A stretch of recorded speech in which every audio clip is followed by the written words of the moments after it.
Hindi mo kilala si Senator Jinggoy at hindi ka nagdala ng pera sa kanya. Hindi po. Kahit po kay Bryce, wala po akong dinalang pera. Okay. So talagang safe ka na. Please continue. Rodrigo del Norte and the Secretary as well of the Climate Change Commission, Secretary Robert Borges, here with us as well.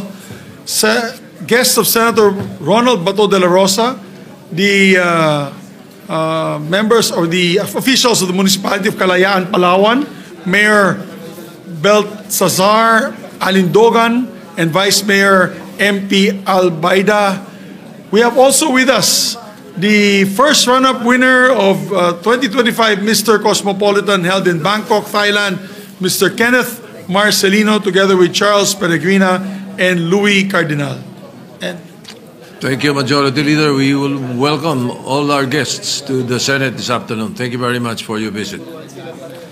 Mr. President, I move that we dispense with the reading of the Journal of the 21st session, Tuesday, September 26, 2025, considered the same as approved. Any objections?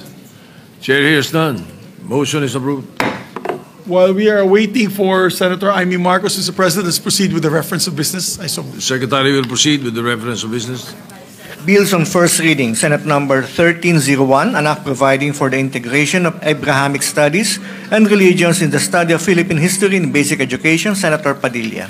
Referred to the Committee on Basic Education. Senate number 1302, an act establishing the Philippine Geriatric Center under the Department of Health and appropriating funds therefore, Senator Ontiveros. To the Committees on Health and Finance.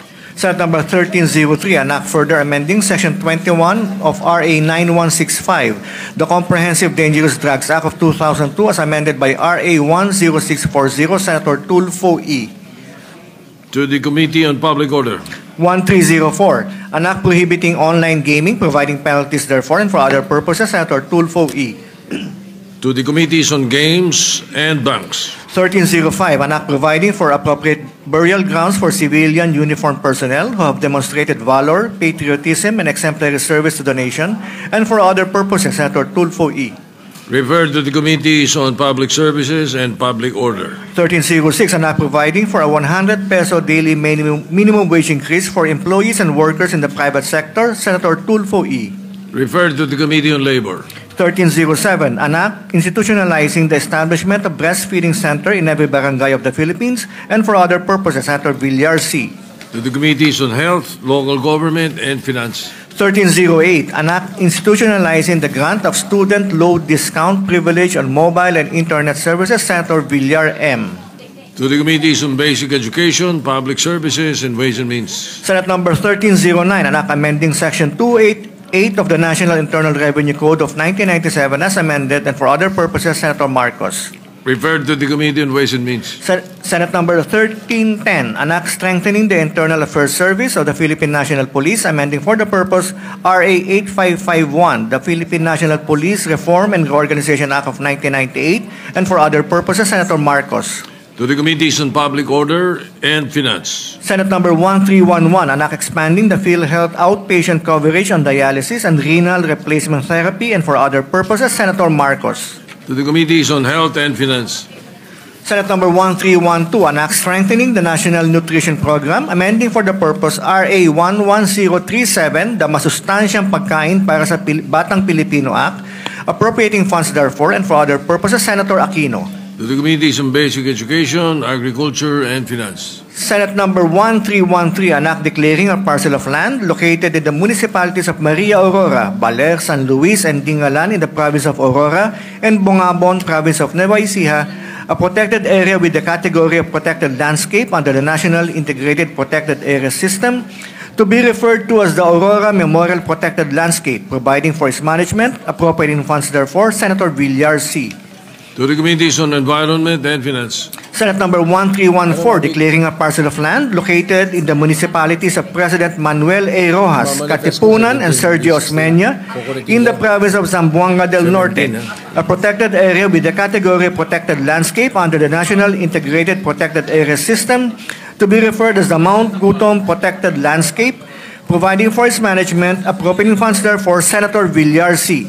To the Committees on Environment and Finance. 1315, an act declaring a parcel of land located in the municipality of Sultan Naga Dimapur in the province of Lanao del Norte, a protected area with the category of protected landscape and seascape under the National Integrated Protected Areas System, to be referred to as the Sultan Naga Dimapur Protected Landscape and Seascape, providing for its management and appropriating funds therefore. Senator Villar C.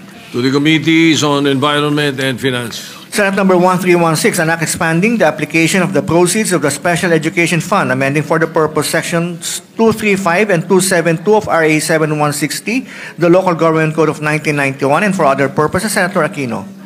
To the Committees on Local Government, Basic Education, Ways and Means, and Finance. 1317, an act institutionalizing the Teacher in Every Barrio program, establishing a scholarship and incentives programs, appropriating funds therefore, and for other purposes. Senator Aquino.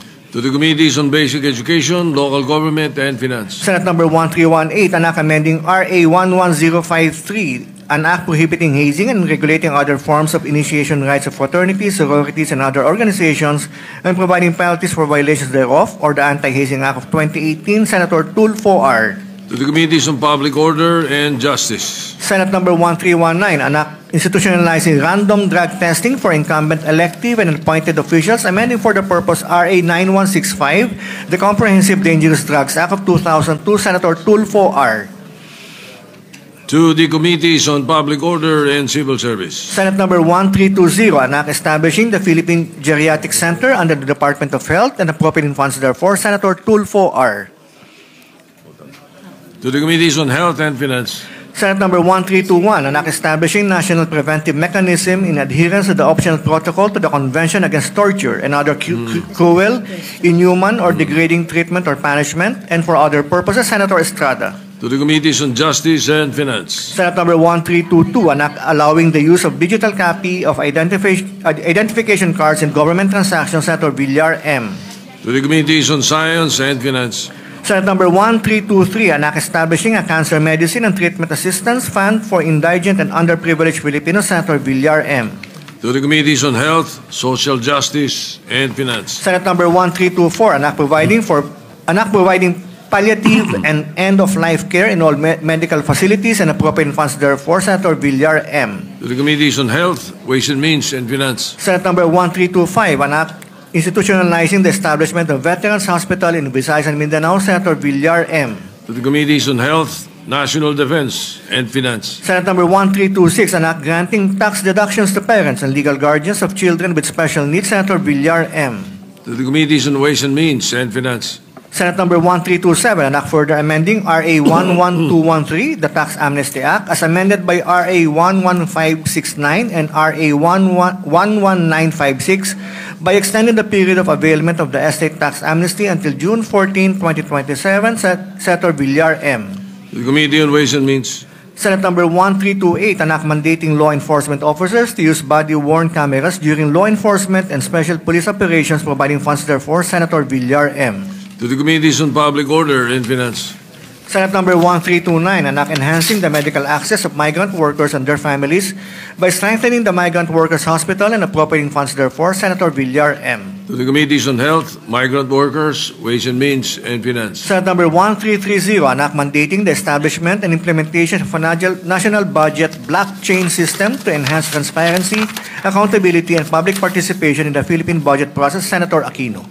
To the Committee on Science and Finance. Majority Leader.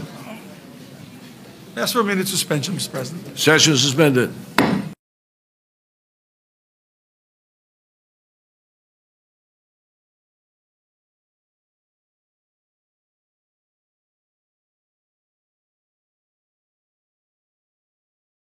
Mr. President, while we're waiting for the sponsor of the treaty, we'd like to recognize, if we may, Mr. President, with the permission of the body, our distinguished colleague, Senator Robin Hood Padilla, to avail of the privilege hour.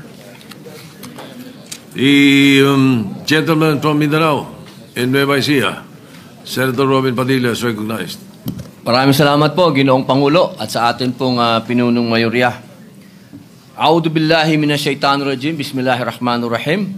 Alhamdulillah rabbil alamin. Bismillah wa salatu wa salamu ala rasulillahi. Assalamualaikum. Ginoong Tagapangulo, mga kagalang-galang na kasamahan, ako po ay tumitindig sa pulpitong ito ngayong hapon sa bisa po ng personal at kolektibong pribilehiyo. Tunay na nakapanlulumo po ang sunod-sunod na revelasyon ng kapalpakan ng isang pulutong at sindikato di umano sa DPWH. Sa halip na maging sandigan ng ating mamamayan na makapagbigay ng kinakailangang infrastructure laban sa matitinding kalamidad, naging bahagi pa po sila ngayon ng problema. Kawalan ng malasakit sa serbisyo publiko at sa kapwa. Batid ko po na si bagong kalihim Vince Dizon na aking itinuturing na kaibigan at kasama ay patuloy na nagsusumikap na linisin ang hanay ng DPWH. Ako po ay nagpapasalamat sa kanyang agarang aksyon simula sa pagsisibak ng mga tinatawag niyang bad eggs. Nakipagpulong din po siya sa mga dating kalihim ng kagawaran upang humingi ng gabay. Gayunpaman, batid ko din po na napakalaki ng hamon na kanyang hinaharap. Sabi nga po niya sa isang panayam, sa tagal ng kanyang paninilbihan sa gobyerno, wala pa siyang nakitang mas magulo at mas nakalilitong ahensya tulad ng DPWH. Ginoong Pangulo, sa ganitong sitwasyon, maituturing na natin isang klase ng kalamidad ito at nangangailangan ng kagyat na aksyon habang nagsasagawa ng investigasyon at paglilinis. Higit pa na hindi natin maaaring tanggalin ang mga proyekto ng flood controls dahil ang ulan at pagbaha ay mananatiling bahagi ng ating realidad. Kaya po ngayong araw na ito, nais ko lang pong mag-focus sa pagmungkahi ng posibleng kagyat na solusyon. Isang rescue operation, sagipin ng taong bayan sa baha, sagipin ng inang bayan sa talipandas na sistema at sabuatan.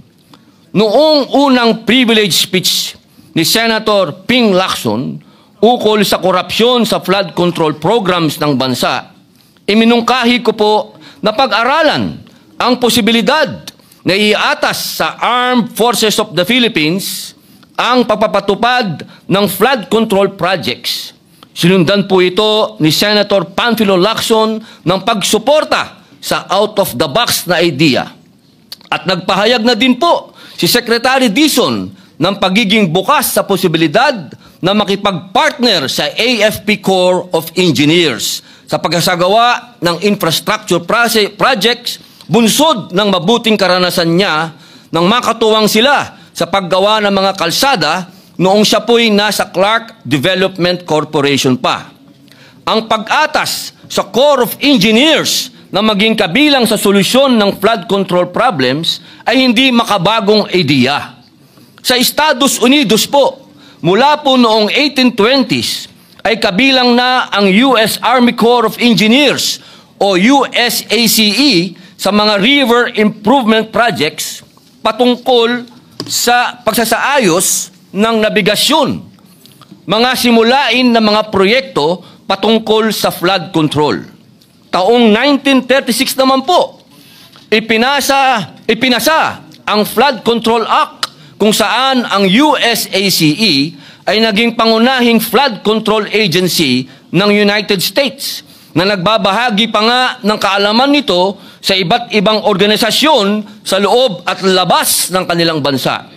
Dahil sa taglay na integrity at efficiency ng USACE, kahit noong unay may alinlangan sa mungkahing ito, ngunit sa kalaunan, kinilala ang kakayahan ng USACE na itayo at patakbuhin ang kanilang nationwide flood control program. Ngunit, meron pa rin konsultasyon at cost sharing sa pagitan ng federal, state at local government. Mula noon, daang-daang reservoir, levees at channelization projects ang naisagawa ng USACE sa ilalim ng kanilang 1936 Flood Control Act. At ang mga proyektong ito ay nakaprotekta na nga ng buhay at mga ari-arian, nakatulong sa paglago ng mga bayan at sa pangangalaga ng mga rural farmlands.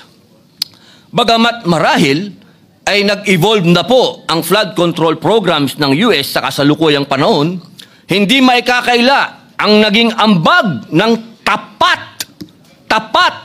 tapat at mahusay na serbisyo ng kanilang Corps of Engineers na nooy pinagtitibay lamang na programa.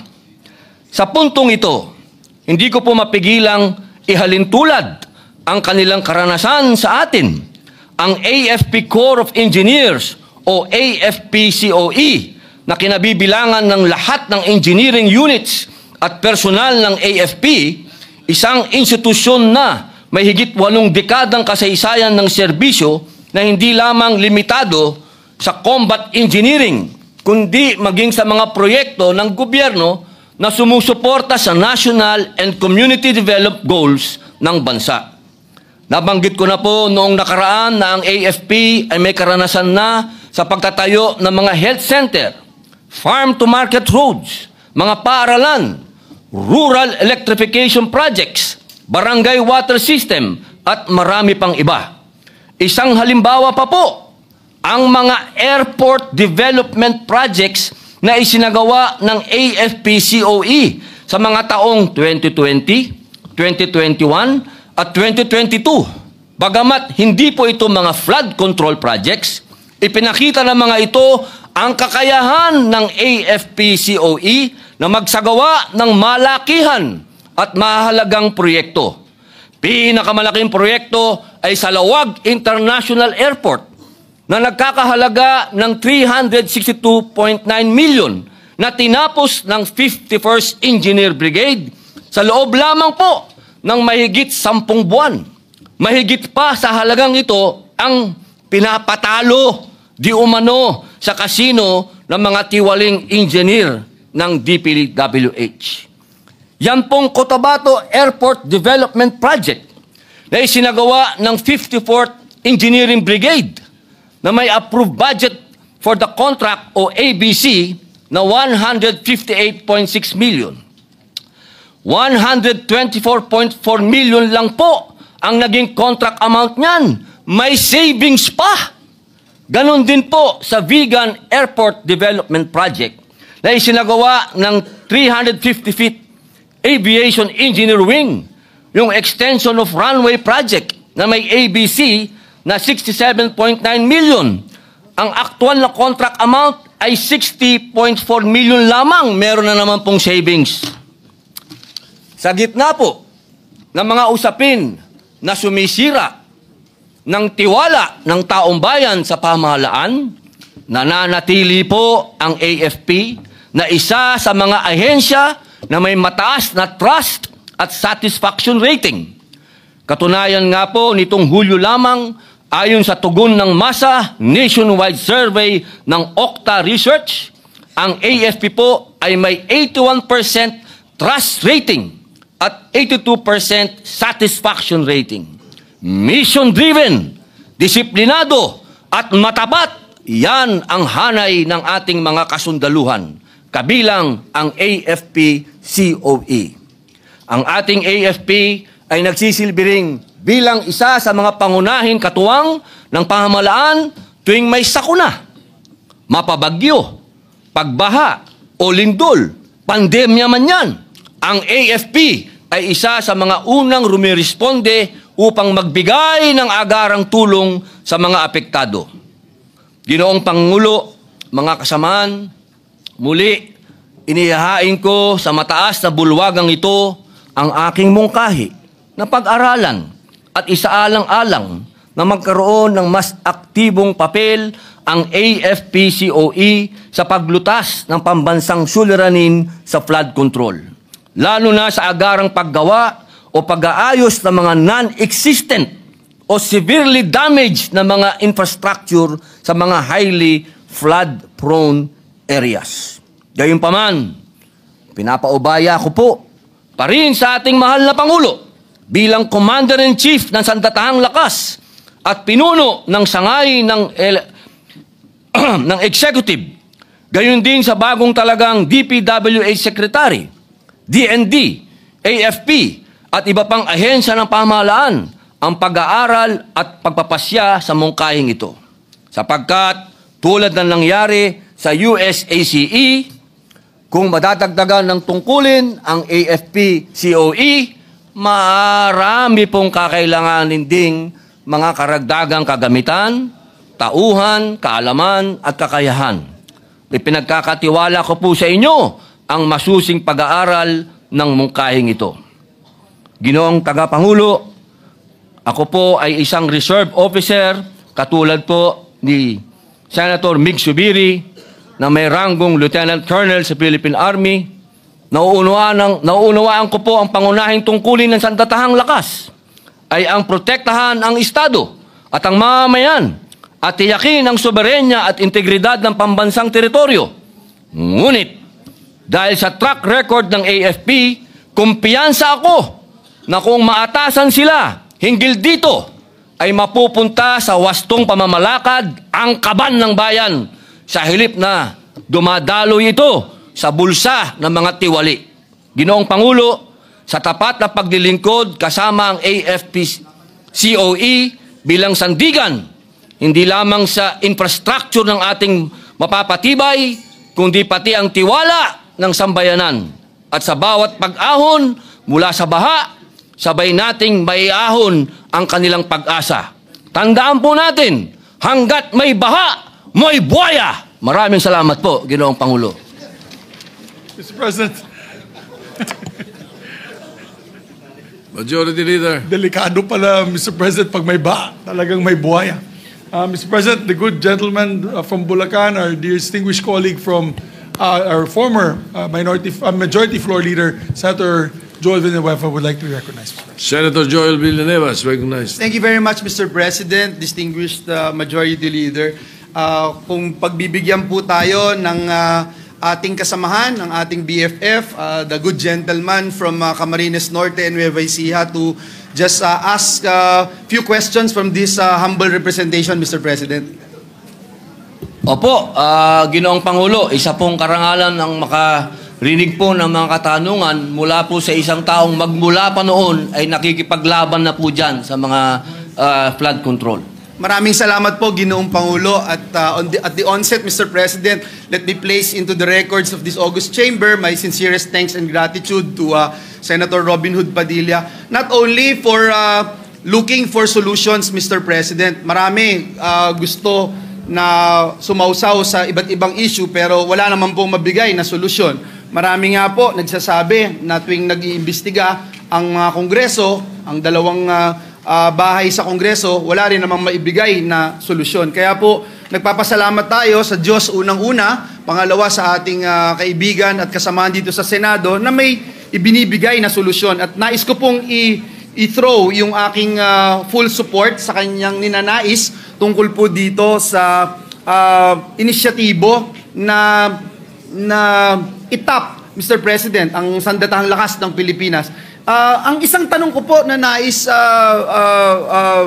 ipahiwatig, Ginoong Pangulo, ay paano po natin ito may isasakatuparan? Ito po ba ay kinakailangan na maggawa ng isang panukalang batas o isang order lamang mula sa ehekutibo? O ito po ba ay po pwedeng gawin ng, for example, the newly installed Department of Public Works and Highway Secretary would come up of a memorandum or having a partnership with the AFP at magawa itong mga proyekto na kung saan alam natin at sumasang-ayon ako sa gentleman from Camarines Norte and Nueva Ecija na mataas ang level ng pagtitiwala ng taong bayan sa ating sandatahang Pilipinas. So ano po yung pwede nating gawin para maisakatuparan itong mga bagay na akin din pong sinusuportahan, Ginoong Pangulo? Opo, maraming salamat po sa inyong katanungan, aking mahal na kaibigan. Alam niyo po, ito pong tinatawag po nating AFP-COE. Matagal na po itong ginagamit po ng gobyerno. Noong pong lalong-lalo na po, noong 2020, 2021 at 2022. Marami na po silang nagawang mga airport, katulad po ng nabanggit ko po kanina, sila po ay nakagawa na ng Lawag International Airport, Cotabato Airport Development Project po, at sa Vigan Airport Development Project po. Malalaking project po ito na hindi na po kinailangan pang gumawa po tayo ng panibagong batas. Ito po ay sa pamamagitan lamang po ng utos ng ating Pangulo nung panahon na yon. Opo. Lalong-lalo na po ngayon, siguro po mas kailangan natin sila sa oras na ito. Opo. You mean to say, Mr. President, an executive order or a memorandum of agreement will suffice, Opo. Mr. President, para sa ganito? Gusto ko hong susugan yung binanggit po ninyo kasi Ginoong Pangulo, nung tayo po ay nasa Technical Education and Skills Development Authority, we have come up with partnerships like this. In fact, Mr. President, let me point out our partnership with then Congresswoman Telma Almario of Davao Oriental. If I'm not mistaken, Mr. President, we have come up with a program na tinatawag po ay Training Cum Production ng TESDA. Ito po ay libreng training program para sa mga kabataan doon sa Davao Oriental. At pagkatapos habang tinetrain sila, for example, sa construction, bricklaying for instance, gumagawa po sila ng classroom doon po sa Davao Oriental. Maaaring hindi po kasing galing o kasing bilis ng mga hina-hire na certified construction worker dahil syempre may learning curve pa po eh. Pero ang kagandahan po, kahit na mas tumatagal yung panahon para sa training program, ang nangyayari po, nagkakaroon ng pagsasanay, natututo yung mga kabataan. And while they are learning, Mr. President, at the end of the program, nung training cum production ng TESDA, sila po ay nase-certify. So, ibig sabihin, ito pong mga bata na na-train ay binibigyan ng sertifikasyon. So, parang nagkaroon sila ng diploma o yung national certification ng TESDA that has become a passport for employment not only here in the Philippines but even abroad. So, Ginoong Pangulo, nakikita ko po na napakaganda nung panukala ng ating kasamahan at pwede pong bigyan ito ng kaukulang national certification from TESDA. For example, Mr. President, if the AFP personnel would be given a task for rescue operations, for instance, meron din po ng mga courses sa TESDA. There are about 235 training regulations na kung saan po pwede pong tahiin itong nais nating inisyatibo at nang sa ganun, kahit po yung mga AFP natin, personnel, pwede po rin silang mag-earn ng national certification na magagamit po nila kung sila man po ay mag-retire o balang araw mag-ibang karera, meron po silang national certification. Ito po ba'y katanggap-tanggap sa ating kaibigan at ginagalang na kasamahan dito sa Senado? Opo, napakaganda pong mungkahi nito. Katunayan, bigla pong pumasok sa isip ko yung ating mga nag-ROTC po ngayon. Maganda nating ilagay po dyan sa pag-aaral na yan para talagang mobilize po sila at masanay po sila na hindi lang sila panggera, kundi sa mga oras na ganito na mapoproteksyonan natin ang ating mga kababayan na magkakaroon pa sila ng kaalaman na ibibigay po ng TESDA. Napakaganda po nito, napakagandang mungkahi po. Salamat po at sa pagdinig at sa susunod na mga araw na mapag-usapan po ang issue na ito, ang topic na ito. Nais po nating magbigay ng ilang mga panukala dahil nakikita po natin yung kahalagahan na alam natin lahat, Ginoong Pangulo, na yung education is dynamic, hindi nagwawakas yan. Kaya nga ho, nung pinasa natin yung lifelong learning na batas dito sa bulwagang ito, nais nating ipakita na hanggat mayroon tayong tsansa na mapukaw yung ating kaalaman at kasanayan, meron po tayong magagawa, mas magiging effective po tayo, mas magiging blessing po tayo sa ating bansa at sa ating mga kababayan. Nais ko lang po, last but not the least, na sabihin, Ginoong Pangulo, na can you imagine, Mr. President, no? Let us just focus, for example, yung pong binabanggit ko kanina, classrooms lang. How many shortage of classrooms do we have all over the country? And you can imagine, Mr. President, if we have students from all walks of life, tinuturuan gumawa ng classroom. Pagkatapos gumawa ng classroom, nagkaroon pa ng certification at diploma on NC mula sa TESDA. Diba, hindi lang po yung tipid ang pinag-uusapan natin dito, Ginoong Pangulo. Skill. I am very sure yung billions of pesos na matitipid ng pamahalaan, lalo na yung mawawala sa korupsyon. napakalaki. But just the same as the gentleman from Camarines Norte and Nueva Ecija already mentioned, yung skills and empowerment that we are giving to our people, priceless po yan. So muli, maraming salamat Ginoong Pangulo sa ating kaibigan at kasamahan dito sa Senado, Senator Robin Hood Padilla, for taking my questions, and I am in full support of his advocacies. Thank you, Mr. President. Thank you, dear colleague. Salamat po. Majority Leader. Mr. President, next to interpolate is Senator Rodante Marcoleta. I move that he be recognized. Senator Marcoleta is recognized. Maraming salamat po, Ginoong Pangulo. Sana po ay okay pa kay Senator Robin na makapagtanong pa po ng ilang bagay sa ikalilinaw ng kanyang privilege speech. Opo, isa pong kaligayahan para sa akin po ang makatanggap po ng katanungan sa atin pong ginagalang Senator Rodante Marcoleta. Kasi ang mga tanong ko, maring hindi mo ikaligaya sapagkat basta pag wala pong wala nang baha, wala nang buhaya. Naunawaan ko po kasi ang pangangailangan ng mga measures kapag dumarating ang mga sakuna, lalong-lalo na po ang baha, na talagang wala naman pong kinikilalang tao yan o lugar, lahat sasagasaan po niya. Kaya naiisip po ninyo na maisalba natin ang ating mga komunidad, ang ating mga kababayan, kahit sa anumang paraan na mabisa. Yun po ba ang gusto nyo sabihin, Ginoong Pangulo? Opo, Ginoong Pangulo, kasi sa ngayon po, unang-una po sa lahat, maisalba. Kaya nga po tinatawag ko po na isang rescue operation to. Pangalawa po, maibsan ang galit na nararamdaman po ng ating mga kababayan. Sa oras po nito, umuusok ang galit po ng ating mga kababayan at sa tingin ko po, kung meron pong napagkakatiwalaan sila na mga katulad po ng kasundaluhan na napakataas po ng kanilang approval rating, satisfaction rating, magkakaroon po ng katahimikan na rin ang pag-iisip ng ating mga kababayan po. Tama po yung binanggit ninyo, Ginoong Pangulo, ngunit alam din naman po natin na kahit ano pong mga temporary measures ang pwede nating gawin para lang ma-alleviate natin yung suffering ng ating mga kababayan, ang tawag nga po nila dyan ay mga palliatives o mga cosmetic measures. At kung tawagin ay mga band-aid solutions. Pinakamabuti po kasi na talagang yung pinakaugat ng lahat ng ito kung bakit tayo bumaha ng ganito.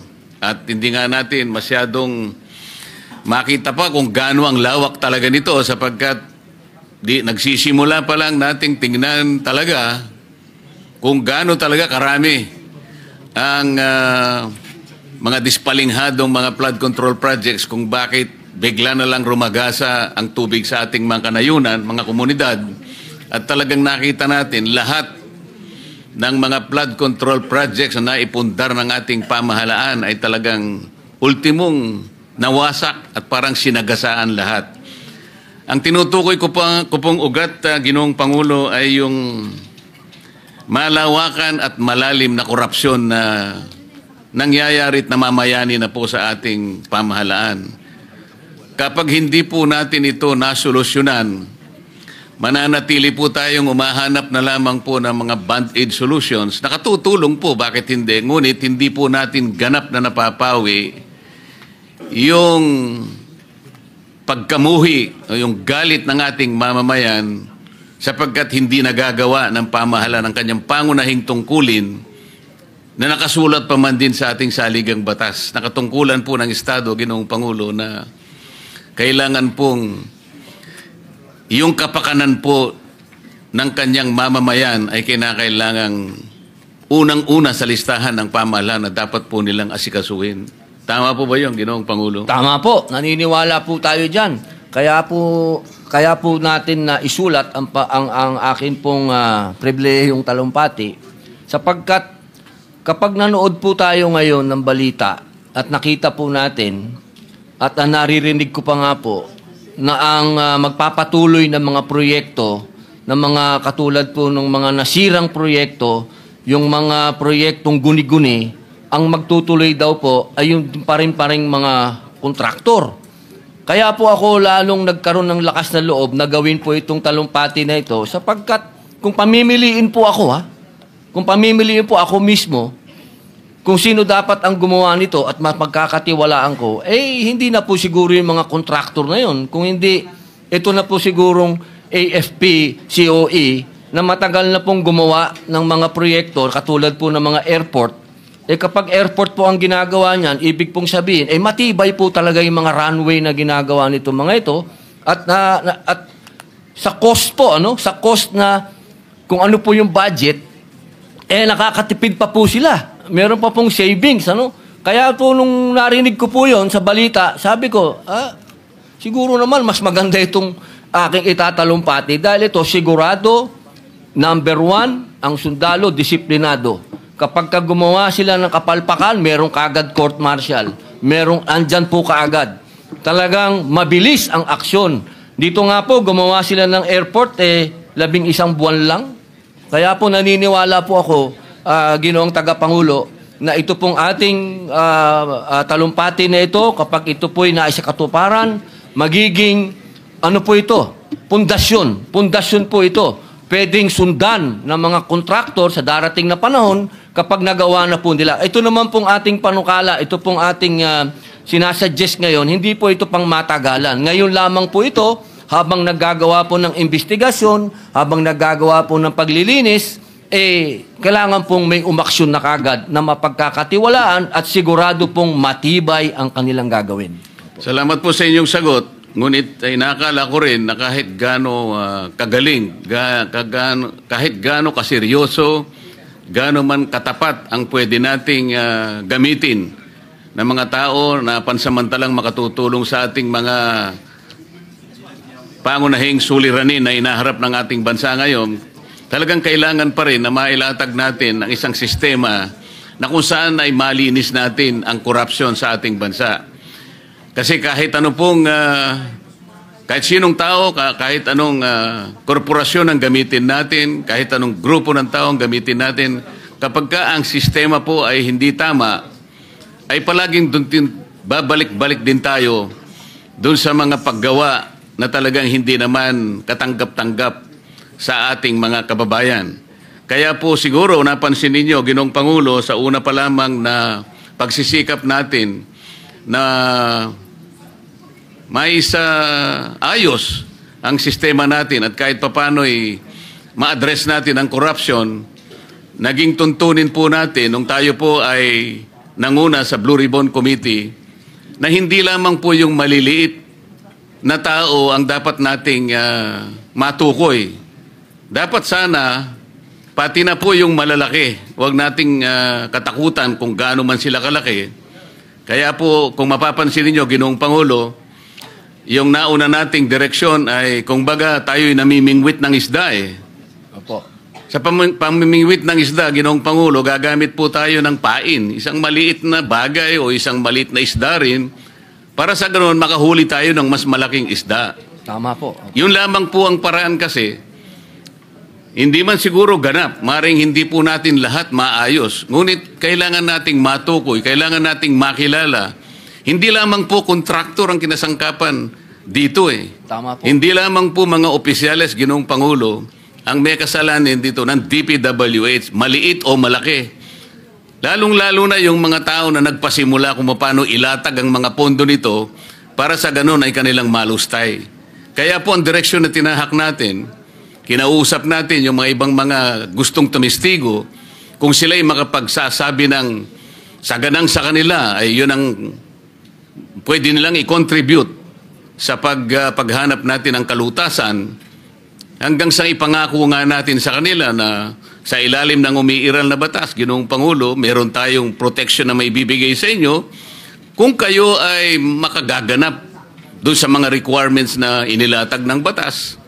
Kung halimbawa kayo'y makapag-apply at kayo naman ay susuriin kung talagang magiging karapat-dapat, okay kayo, matatanggap kayong witness, halimbawa, state witness, ay ganun po yung paraan na nilatag natin kasi hindi po madali na makatukoy tayo ng malalaki. Yung malalaking isda na lalong-lalo na yung pasimuno, yung pinaka-mastermind po kung bakit naging ganito ang kinahinatnan po ng mga proyekto na dapat sana naging protection po ng ating mamamayan. Napansin po ba ninyo yung ganong direksyon na Ginoong Pangulo? Opo. Ako po'y kasama po ninyo sa direksyon na yon sapagkat naniniwala po ako na dito sa pangyayaring ito, marami po talagang, ito, sindikato po ito eh. At yung direksyon po ninyo, talagang malaman natin kung ano yung nangyaring sindikato. Salamat po at sana po ay yan din ang maging direksyon natin. Wala po tayong sisinuhin kung saan makapunta, kung sino po ang hahanapin ng ebidensyang ituturo. Huwag po tayong mangimi, huwag tayong matakot.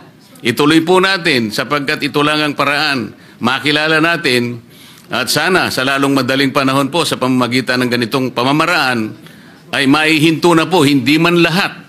Ngunit sana yung karamihan po ng ganitong gawain, maihinto po para sa ganon, makinabang naman po ang ating bansa. Sang-ayon po ba kayo sa ganon, Ginoong Pangulo?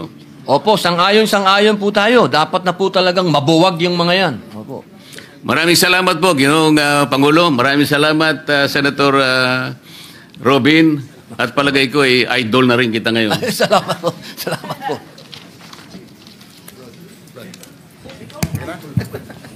Majority Leader. Mr. President, I move that we refer the privileged speech of Senator Robin Hood Padilla and all the interpellations and manifestations thereto to the Committees on Public Works and National Defense and Security, Peace, Unification, and Reconciliation. So move, Mr. President. Any objection? Hearing none is so referred.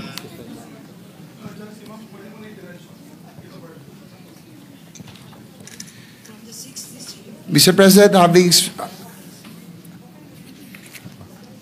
having sponsored the measure, I move that we resume consideration of proposed Senate Resolution number 127 under Committee Report number 1. This is the resolution concurring in the agreement on biological diversity of areas beyond national jurisdiction. So move, Mr. President. Any objection? Hearing none, consideration is in order.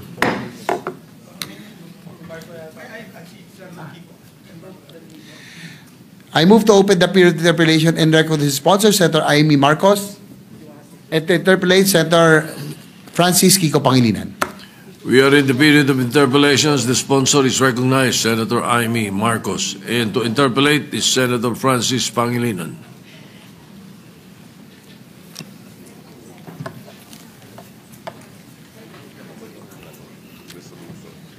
Thank you, Mr. President. Would the gentle lady from Ilocos Norte be willing to yield to 2 or 3 questions, Mr. President?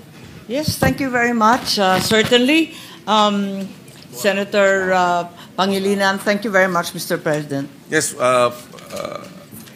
first and foremost, Mr. President, we'd like to congratulate Senator Marcos for this, the first measure that the Senate is to tackle, and it's on a matter that's very close to my heart.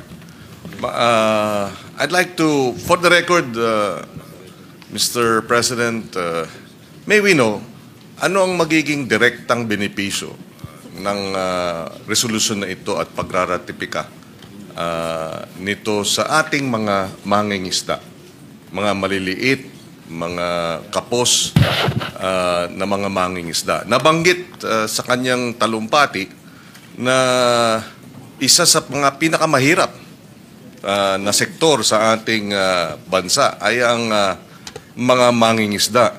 Kung ang ating national poverty levels ay 16%, ang poverty level sa hanay ng mga mangingisda ay halos doble, mga 27%. Kaya ano ang magiging benepisyo ng resolusyon na ito sa ating mga pinakamahirap na isa sa pinakamahirap na sektor, ang sektor ng pangingisda, at paano natin sila matutulungan? Yes, maraming salamat para sa katanungan, Senator Pangilinan. Yan rin yung tanong ko eh.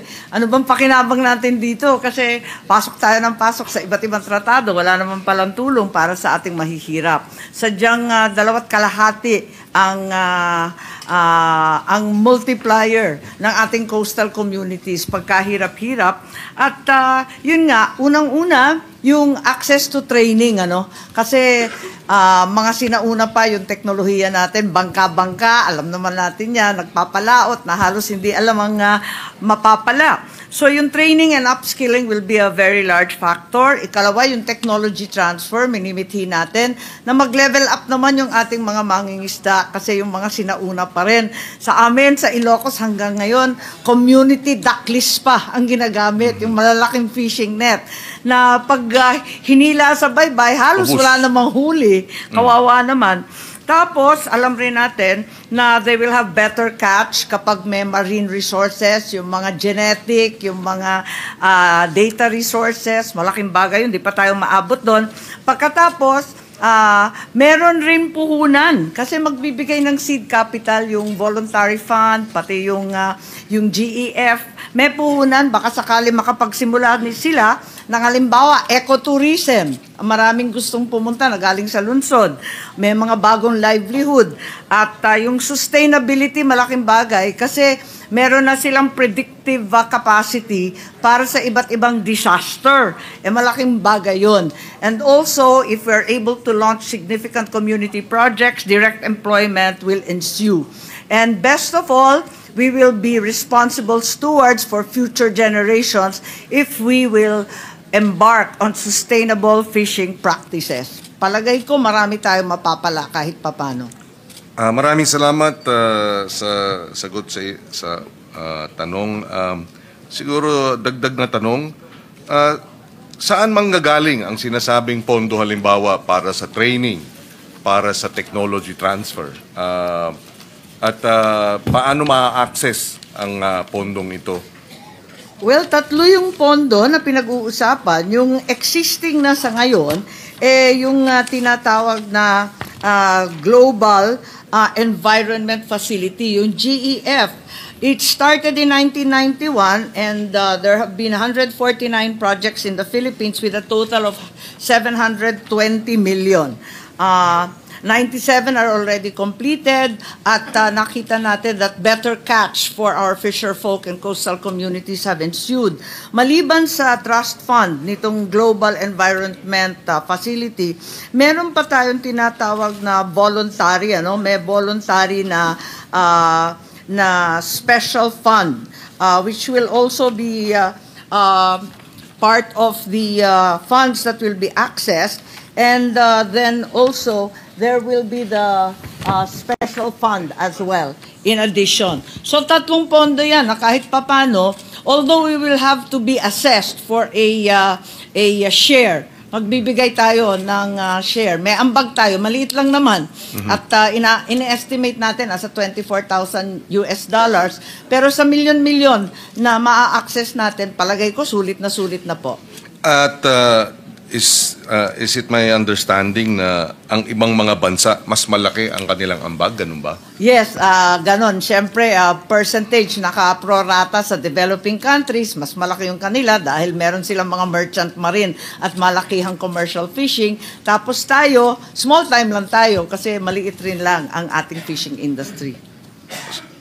Kaya nga siguro napakahalaga na mabigyan ng dagdag na suporta ang ating fishing industry dahil totoong small time tayo.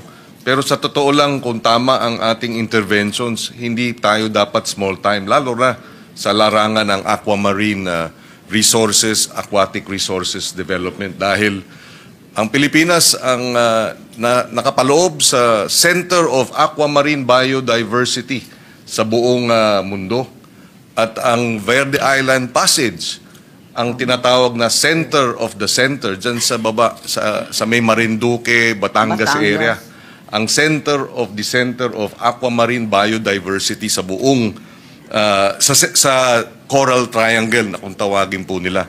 Kaya nakakalungkot isipin na tayo ang pinakamayaman in terms of aquamarine resources, diversity, pero hindi nabibigyan ng sapat na interventions para yung mga pinakamahirap na sektor ng mangingisda ay mabigyan naman ng mas magandang quality of life, ika nga. Naku, maraming salamat, Senator Kiko. At tunay nga na napakahirap ng ating mga komunidad sa Baybay. At nakakahiya sabihin, andito tayo sa kalagitnaan ng dalawang malaking dagat. Andyan yung China Sea, yung West Philippine Sea. Tapos, sa bandang kanan naman, yung malawakang Pacific Ocean. Pero ang Pilipinas, net importer ng isda. Nasa 52% pa rin ang huling pagtingin ko. Yung galunggong, yung cream dory, lahat po yan pumapasok galing sa labas kung minsan masama pa sa katawan at kalusugan. Tama yan. At naalala ko nung gobernadora pa, si Senadora Amy, nagkausap kami dahil ako ang Food Security Secretary nung panahon ni Presidente Noynoy Aquino. At siya mismo ang nag-validate sa akin na kahit sa West Philippine Sea, sa shorelines ng Ilocos Norte, ay meron tayong tuna belt. That's right. In fact, meron tayong 3 tuna belt sa Pilipinas. Yung West Philippine Sea tuna belt, yung Pacific Ocean tuna belt, at yung Sulu Sea, Mindanao tuna belt. At nakakalungkot na ang Thailand na walang tuna belt. Sila ang number 1 exporter ng canned tuna sa buong mundo. At ang pakiwari ko, yung tuna na yun galing sa atin. Aray. Sabi nila galing sa international waters. So, pwede na siguro maniwala kahit paano. Pero ang maliwanag, ang teknolohiya nila, ang kanilang mga vapor, pwede ng pagkahuli ng isdang tuna bago pa lumapag sa kanilang mga ports, canned na. In other words, may canning facility sa loob ng kanilang mga vapor. At wala silang tuna belt. Kaya malaki ang kailangan habulin ng sektor ng agrikultura at fisheries sa ating bansa. Meron nga akong isang kwento lang for the record na sabi nung isang magnunyog, nung namatay siya ay pumunta sa langit at sinabi niya kay Jesus Christ, Panginoon kong Diyos, araw-araw ako ay nagdadasal para mawala ako sa kahirapan. Hindi nyo sinagot. Bakit nyo hindi sinagot yung aking dalangin na matigil na ang kahirapan ng mga magnunyog? Ako rin ay mangingisda dahil nga kulang ang pagiging ang kita sa nyugan. Pero ganun pa man, hirap pa rin kahit ako'y nangingisda. Bakit? Ang sagot ng Panginoon, sabi nga, ang kwento, binigyan ko kayo ng 300 milyong puno ng nyug, 3 bilyong litro ng cocoa water, 15 bilyong coconut husk taon-taon. Anong ginawa ninyo? Kaya we welcome this treaty ratification. Perhaps one last request, if we may have a list and a description of the 149 projects that were undertaken in the Philippines, a global environment facility. Yes, the representatives of the DENR are here, Yes. and we'll certainly submit to your office as soon as possible. Thank you. Including the locations of those projects. Thank you. Thank you very much for the opportunity to interpolate and have some clarifications on this agreement, this treaty. Maraming salamat, Ginoong Pangulo. Maraming salamat, Senadora Amy, sa pagkakataon. Thank you, Mr. President. Thank you, Senator Pangilinan. Majority Leader. I believe we have just one last interpolator, Mr. President. It's Senator Pia Cayetano. We're just looking locatives in the lounge. See, may we recognize Senator Dante Marcoleta. Senator Marcoleta is recognized. GEF is the only one that's here. Where's the special fund and the voluntary? Where is it? It's not here. Thank you, Mr. President. Yes Pwede po. pa? Pwede pa? Yeah, of course. Ang pinag-uusapan po natin dito, basahin ko po yung resolution ninyo, Opo. Your Honor. Resolution concurring in the agreement under the UNCLOS on the conservation and sustainable use of marine biological diversity of areas beyond national jurisdiction. That's right. Tama po ba na ang pinag-uusapan natin dito ay high seas? Yes, tama po. Ito yung tungkol sa ating mga high seas na hindi contiguous or ECC at saka yung underwater. So high seas and underwater. Ang ibig sabihin po ng high seas, kagaya po ng aking pagkakaunawa, ay yung karagatan na walang estado ang may-ari. Tama po. Kumbaga, pag-aari ng nating lahat. Nating lahat. Hindi exclusive kahit kaninong estado. Tama po ba yun? Yes, that's right. Para lang po magkaroon ng konteksto yung ating Tama. pag-uusap. Ito ang kaunahang tratado na may kinalaman sa high seas and the undersea Yun nga resources. Po. Kasi po sa ngayon, yung mga karagatan na meron tayong claims, kagaya po ng ating territorial sea, kagaya po ng ating continental shelf, kagaya po ng ating exclusive economic zone, hindi po natin 100% na nakakamit ang biyaya na nandyan sapagkat meron tayong sigualutan sa bansang China. Tama po ba, Ginoong Pangulo? Yes, tama po yun. Although this is limited to the high seas and the underwater, meron tayong binabanggit na kinakailangan ng environmental impact assessment kahit sa ating mga contiguous and exclusive economic zones. So at least makakatulong po ito. It provides us with another platform, another legal framework to protest. Yung nakaraang linggo, narinig po natin, 3,500 hectares ang balak gawin ng China na nature reserve sa tinatawag nilang Huangyan Island. Pero pag tinignan mo, yung Huangyan Island na yan, Scarborough Shoal. Kaya ito ay hindi sasang-ayunan ng UNCLOS at base dito sa tratado ay bawal. Yan nga po yung aking susunod na itatanong sa inyo. Pinremis ko lamang po doon sa hindi natin ma-maximize ang ating marine resources. Kaya nga po ba tayo nagpupunta na lang sa high seas? Sapagkat hindi nga natin magamit-gamit ang kung ano yung saganang atin, hindi naman natin na ma-maximize. Yun po ba yung naging dahilan kung bakit tayo po ay nagka-concur dito sa conservation ng marine resources outside our own territories o yung tinatawag na high seas? Yes, ang tratadong to na pirmahan noong 2023 pa.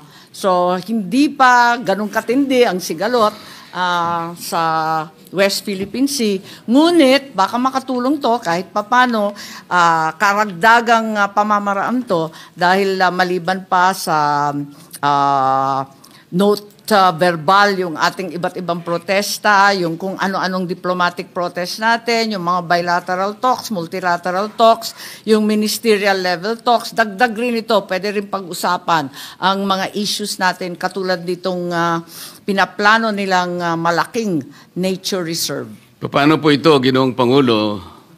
Nabanggit na rin po ninyo, China recently declared Bajo de Masinloc a nature reserve, purportedly pursuant to the High Seas Treaty. So sila din, ginagamit nila yung high seas. Ngunit dineklara nila ang Bajo de Masinloc na nature reserve.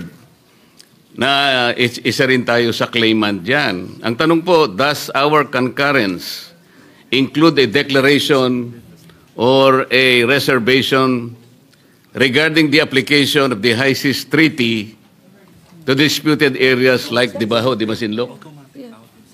Baliktad po. Under this treaty, kapag disputed yung area, katulad ng Bajo de Masinloc, katulad ng Scarborough, automatically out of the discussion.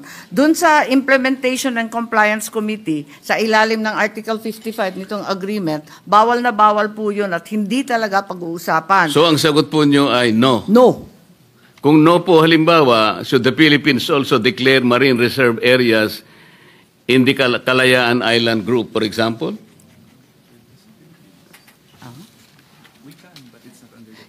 Yes, I think nasa sa atin yon kung magpapatayo tayo doon, pero hindi sa ilalim ng treaty. If we do that, what will be the implication on the freedom of navigation?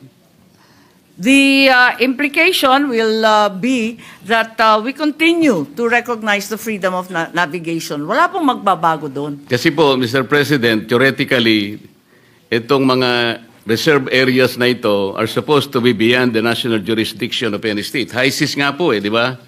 Yet there appears to be a scramble to carve marine reserve areas in the South China Sea. Kaya tingnan po natin yun kung ano magiging implication nun. Well, bago tayo mag-concur, di ba? Well, alam natin na makakatulong itong treaty na ito kapag may issues katulad nito, there will be international legal proceedings that we can undertake, first with the Implementation and Compliance Committee at yung Conference of Parties. Pagkatapos, pwede rin tayo pumunta sa ICJ, yung International Court of Justice, International Tribunal for the Law of the Seas, yung tinatawag na ITLOS. Lumalawak pa nga ang ating mga remedy kung tutuusin. Bago tayo lumayo dun sa marami pang mga tribunals na pwede nating puntahan, are there provisions in the High Seas Treaty that need incorporation into our local legislation so that the Philippines can be compliant with the provisions of the said treaty? Kasi magko-concur nga tayo. Yes, there are several laws that we will probably have to amend or update para mag-comply nga rito. Tama-tama po yung sinasabi ni Senator Marcoleta, malaking tulong. Kapag naamyendahan po natin ang PD 1586, ito yung nagtatag ng Philippine Environmental Impact Statement System to align it with the obligation under this treaty, yung BBNJ, for the state party to ensure that our domestic process will be equivalent to the international process. Ikalawa, yung bill po na hindi napasa para maging batas, yung Blue Economy Law. Alam po ni Senator Legarda, siya yung sponsor noon, hindi nakahabol yon. Kinakailangan magkaroon noon para yung marine resources will be shared equally. Ikatlo, rini-review rin natin yung fisheries law natin kung kailangan i-update din dahil 7 na ang pinipirmahan nating fisheries treaties that probably need to be updated. But first and foremost, Mr. President, dapat tingnan muna natin kung meron ngang provision doon sa High Seas Treaty na mag-i-incorporate dito sa ating concurrence para sa ganun maging compliant tayo. We need to check if there is a provision in the High Seas Treaty. Yes, that's correct. And we have an obligation to align with our obligations under the BBNJ. Okay. Last na po, Mr. President, there is a control test in the Constitution regarding natural resource extraction. The High Seas Treaty paves the way for genetic materials extraction in such areas as Benham Rise. That's right. Mr. President, the problem is Benham Rise is not part of our territory. Question is, should there be a legislation lifting or relaxing the control test when it comes to genetic material extraction in areas beyond the 200 nautical miles? Ibig sabihin, beyond our exclusive economic zone, which is the limit from our baseline. That's correct. And I think... Yes or no? Pag yes, yes. What was finally the question? I got lost somewhere in between. Ang sabi ko, should there be a legislation lifting or relaxing the control test na nandiyan sa ating saligang batas when it comes to genetic material extraction in areas beyond the 200 nautical miles limit? Yes. I think the answer is yes. Okay. And I think there's room to clarify what the Constitution already mandates. Tingnan mo na, if yes, Opo. ang tanong ko, anong limit ang pwede nating impose? Well, liwanagin na lang natin, kapag high seas at saka yung under the sea, talagang yung seabed of the continental shelf is no longer covered. Ika-clarify lang natin yun. Pero yung sa itaas, So, atin yung yun. continental shelf is beyond the ano eh. Bago yung exclusive economic zone, continental shelf muna eh. So hindi siya kasali doon. Yes, that's correct. The continental shelf. Oh. Kasi kung no ang sasabihin mo, yung tanong ko, does this mean 100% foreign-owned corporation can be licensed to extract and patent such materials? Yun ang Ay, hindi tatanong po ko sa'yo. pwede yun. Hindi talaga po pwede po yun. Hindi pwede. Hindi pwede. Yes, I don't think that's allowed. Thank you, Mr. President. Thank you, Madam, for your very candid answers. Yes, Thank you. to clarify, the seabed of the continental shelf cannot be covered. Opo. Okay. Thank you. Senator Marcoleta. Yeah, Senator Risa Ontiveros is recognized. I don't understand. Salamat po, Mr. President. Good sponsor, maaari po bang dalawang clarificatory questions lamang po? Very, very brief The seabed is nothing. interpellation, but more Yes, of of course. clarificatory We'll be happy questions. to answer. Salamat po, good sponsor, Mr. President. Tinatanong ko po itong mga clarifications dahil tayo po sa Senado, yung ating institusyon ay ang, of course, the treaty-making body of government. Kaya nga po, na-appreciate ko yung sponsorship po ninyo, gentle lady from Ilocos Norte, ng pag-concur natin sa ratification dito. I just wish to clarify 2 points that came up in the previous interpellation dahil importante na pag of record, nasisid doon yung pagtingin ng Senado sa ganitong mga usapin ng foreign affairs. Please correct me if I'm wrong, but I think I heard the point made that Bajo de Masinloc is a disputed territory, that Bajo de Masinloc is not an integral part of Philippine territory. I'd just like to seek your clarification on that, gentle lady from Ilocos Norte, dahil sa pagkaintindi ko po, Bajo de Masinloc is an integral part of Philippine territory, Mr. President. No, I don't think there was any statement that the Bajo Masinloc was not ours. It's quite definitely part and parcel of Philippine territory, and that's established as part of our baselines. However, it should be recognized that there are other claimants as well.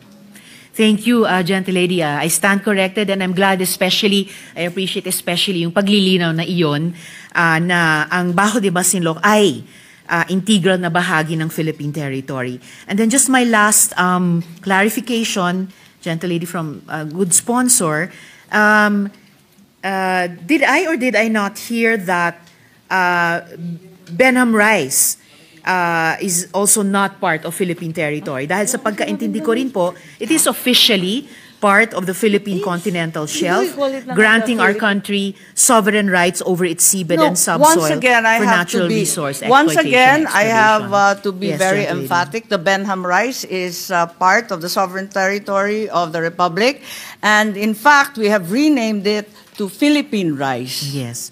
Thank you very much, good sponsor. At maraming salamat din po, Mr. President. Oh, yeah. Okay. Thank you, Senator Risa Ontiveros. Yeah. May Just the, to clarify, there is a distinction between territory versus maritime rights. Our maritime rights are very clearly extended to the Benham Rice and the Philippine Rice.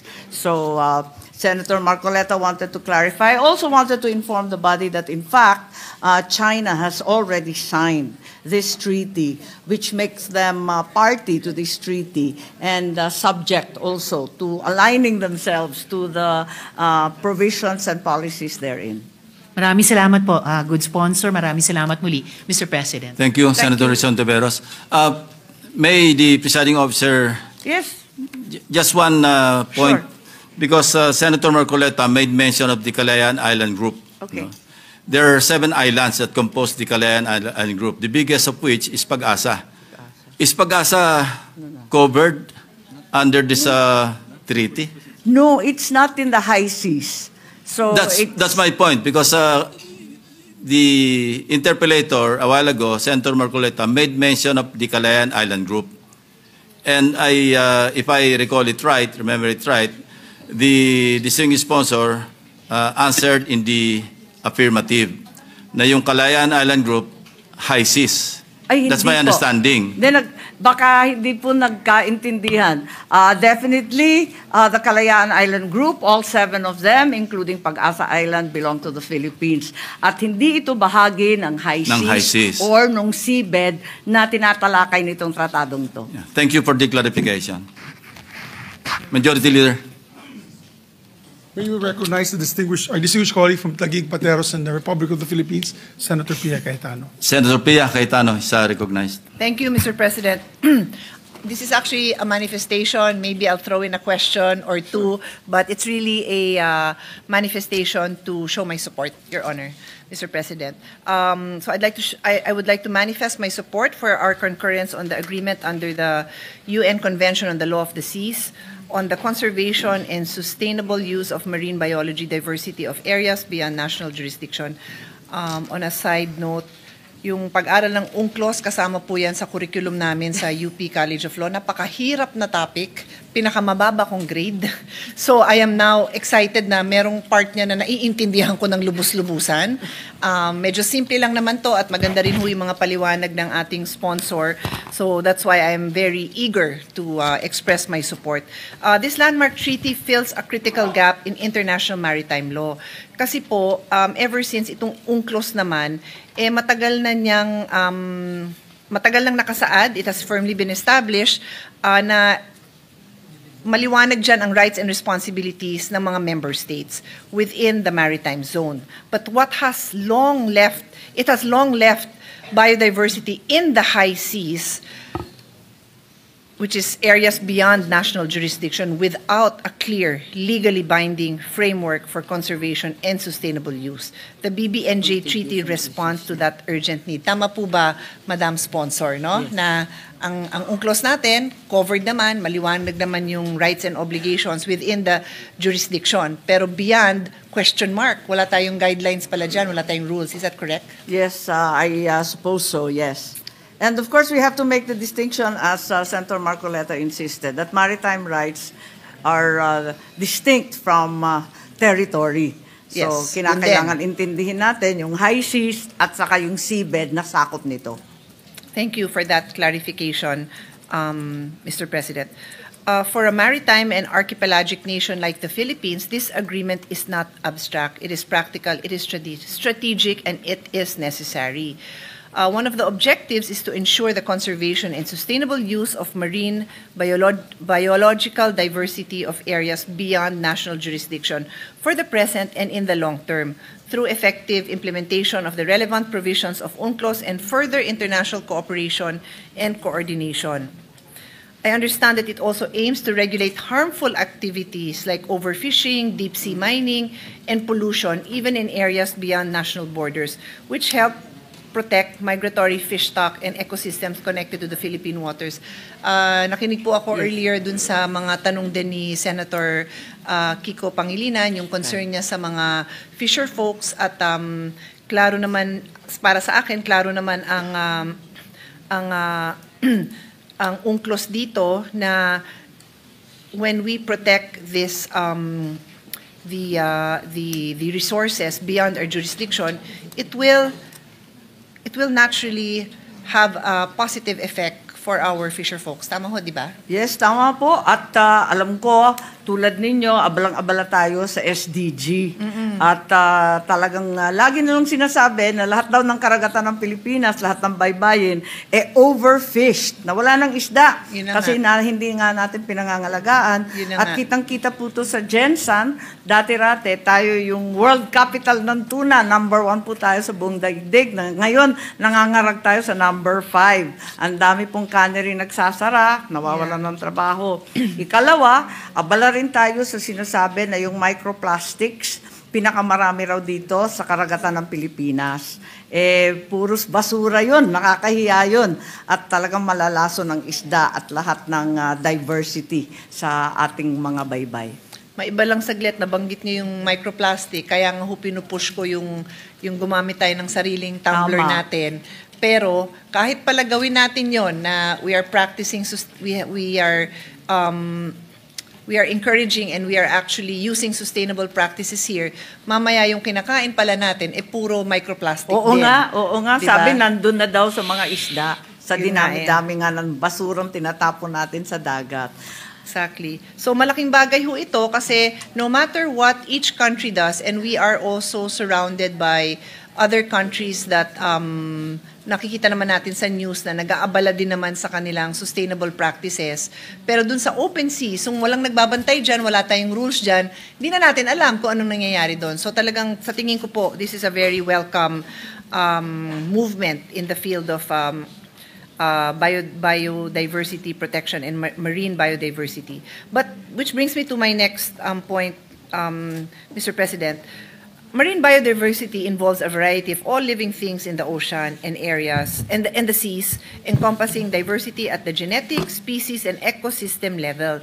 So given this, I think natural, pag sinabi mong biodiversity, ang unang iniisip natin is yung sa dagat, no? Yung kalagayan ng ecosystem sa dagat. And so iniisip natin na Her Honor mentioned SDGs, that would be SDG 14, Life Below Water. But what I'd like to point out as your chairperson of the Committee on Sustainable Development Goals, Innovation, Futures Thinking, ang daming tinatamaan nitong UNCLOS amendment na ito dahil ang tinatamaan dito would be SDG 13, Climate Action, SDG 15, Life on Land, kasi nga affected yung buhay natin, yung livelihood ng mga fisher folk, tayo, yung mga kumakain ng mga nanggagaling dyan sa dagat.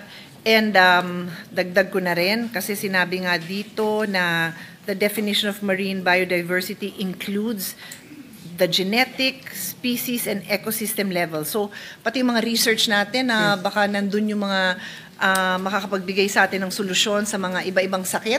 Baka yun yung mga plants and yung mga living things doon, sila yung magbibigay sa atin ng kapalit ng plastic. Tama. You know, it might be products that we can use that are more sustainable. Nakikita po natin yung mga pharmaceuticals, biotechnology, ginagaya na ang kalikasan para bigyan tayo ng gamot, ng lunas sa iba't ibang sakit. So obviously life on land, lahat ng ginagawa natin affected ngayon nitong pinapasa natin o nire-review natin. And then SDG 16, peace, justice, and strong institutions. Kasama nga ho kayong ba't nag-aaway-aaway ang mga bansa dahil nga your resources are yan na ang iyong kayamanan. So kung may lalamang dyan, porque mas malaki ang bansa, porque mas maraming malalaking barko, or mas nag-i-invest sa research, at least this will provide some rules on how we can also engage and also maximize these resources that belong to all of us. And then last two, Mr. President, SDG 17, SDG 12, Responsible Consumption and Production. Kasama na yun doon sa example na binigay ko na gumagamit tayo ng sustainable products. Baka nga galing dyan sa dagat ang ibang solutions natin. And finally, SDG 17, Partnerships for the goal. So ito po yung partnerships ng government to government, government and local government with other governments, research institutes, international institutes, private companies, lahat ho to would all be affected, would all be interested in exploring and for some taking advantage of what's there. So this is very important that we form these important partnerships. Maganda pong nabanggit ni Senator Pia to dahil dinidiin nitong tratadong to yung mga IP, yung indigenous peoples who live in the coast or on water, yung ating mga Badyaw, yung iba't ibang talagang lumulusong sa karagatan. Meron silang mga knowledge, meron rin silang mga data, meron rin silang impormasyon na kailangan galangin at protektahan. Tama. So this will also, what Her Honor is saying, if I understand correctly, is that as those who are able exploit these resources, meron din ngayong guidelines na magbibigay protection sa mga kapareho natin na mga kababayan na they live near the water and they have traditions and customs and livelihood that need to be protected. Yun ho yun. Yes, that's right. And we can also derive techniques, protective efforts, and different technology from them. May mga IP technology na ginagaya na po ngayon. Thank you. So with that, Your Honor, I reiterate my support for our concurrence on the agreement under the UNCLOS on the conservation and sustainable use of marine biological diversity of areas beyond national jurisdiction. Thank you so much to the sponsor for patiently answering my questions. Thank you. Thank you very much, Senator Cayetano. Thank you. Majority Leader. Yes, thank you very much, Mr. President. No other member wishes to interpolate the measure. I move to close the period of interpolations. Is there any objection? Hearing none, the period of interpellation is hereby terminated. Mr. President, I move to open the period of amendments, Mr. President. Is there any objection? Hearing none, the period of amendment is open. I believe the good sponsor has an amendment, Mr. President, for her. Kindly proceed, distinguished sponsor. Thank you very much, Mr. President, Majority Leader. I have a single amendment in the title of the resolution so that it should read concurring in the ratification. Dagdag lang po, ratification of the. And then the rest will be agreement under the United Nations Convention of the Law of the Sea on the conservation and sustainable use of marine biological diversity of areas beyond national jurisdiction. So, yun lang po ang isang amendment. Is that a motion? Yes, Mr. President, I move to approve her motion, Mr. President. Senator Pangilinan is yes, Senator Pangilinan, I'm sorry, Mr. President, I did see him raise. Nations, here. Yes, just a clarification on the amendment, with the permission of, if the senator from Ilocos Norte is willing to. Yes, it was just an omission because this has actually been ratified already in 2023, okay. But the Senate is presently concurring in the ratification. Nakalimutan po yung ratification of the agreement. Okay, okay. So this was ratified in 2023 by the President, I believe. Tama? The President, no? Yes. Okay, and therefore the Senate is concurring and with then the it has to proceed to the Senate for concurrence because it's a treaty, as we know. Thank you, Mr. President. Thank you, Madam Senator. I think in certain copies, just to observe, I think Senator Marcoleta noticed that United Nations did not have an S. So other copies contain the S. In any case, obviously, United Nations contains an S. Yes. So there being no objection to the motion of Senator Aimee on her amendment, Mr. President, I move that we approve the amendment. You move to close the period of amendment? No, just the amendment proposed by Senator Aimee. Any objection? Hearing none, the motion is approved. Thank you, Mr. President. There being no other members who wish to propose amendments, I move to close the period of amendments. Both. Any objection? Hearing none, the period of amendment is hereby terminated. With that, Mr. President, I move to approve on second reading proposed Senate Resolution number 127, subject to style, Mr. President. Is there an objection? Hearing none, the motion is approved. Proposed Senate Resolution number 127 is approved on second reading. Thank you, Mr. President, and therefore we can proceed to third reading as this is a resolution and treaty. With the permission of the body, we may proceed to vote. On session suspended for 1 minute. Session is suspended.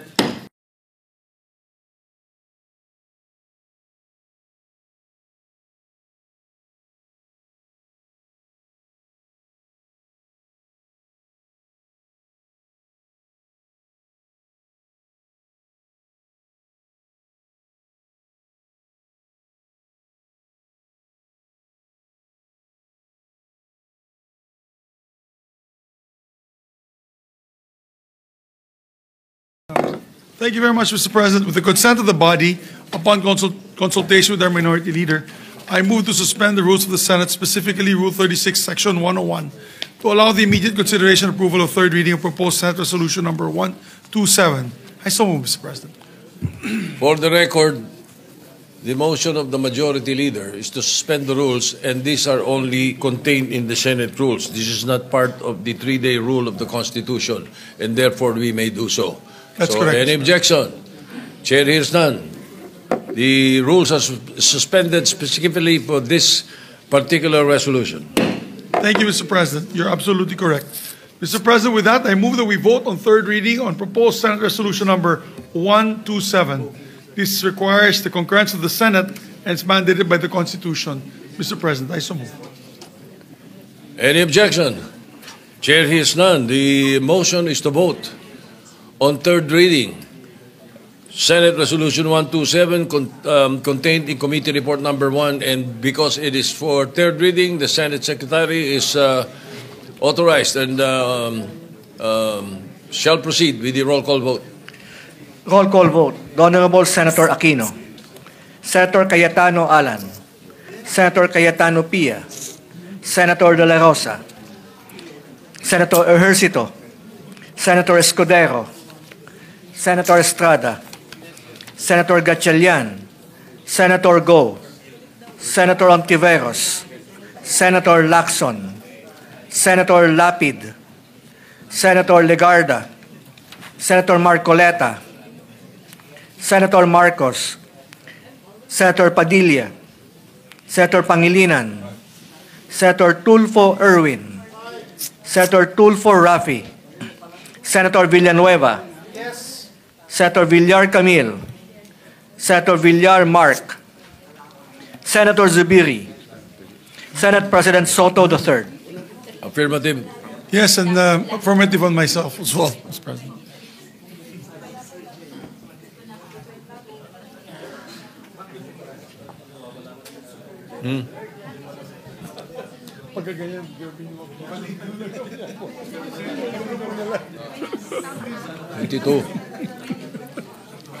With 22 affirmative votes, no negative votes, no abstention, Senate Resolution 127 under Committee Report number 1 is approved on third reading.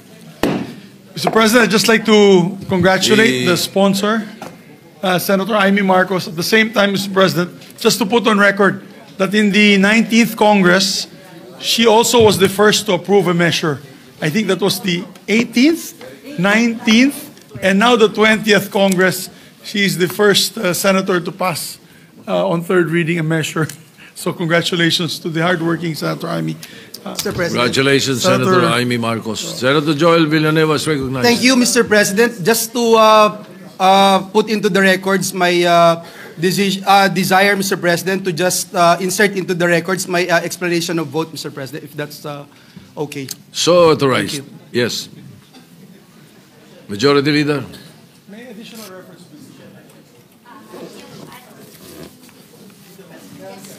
Mr. President, I believe there's additional reference of business. We move to additional for the additional. Secretary will proceed with the second additional additional reference of business. Additional reference of business, messages of the President of the Philippines.